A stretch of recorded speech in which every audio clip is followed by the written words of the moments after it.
Aquí estamos en el tercer video del canal. Como pueden ver, andamos en cuatrimoto aquí. Pueden ver, la moto se nos quedó trabada, la cuatrimoto. Esto es algo que pues no se puede explicar, es algo inexplicable que no se puede explicar, pero aquí estamos. Seguimos aquí porque la moto se nos trabó. Como pueden ver, son dos motos trabadas. Estamos en medio del bosque. Seguimos grabando. Vamos aquí grabando, todo bien bonito, la verdad. La estamos pasando bien bonito con los muchachos.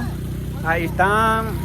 Y grabando, seguimos grabando normalito, pero esto es algo hermoso, la verdad. Es una experiencia única. Y pues espero a esos seguidores que me apoyen en mi canal de YouTube.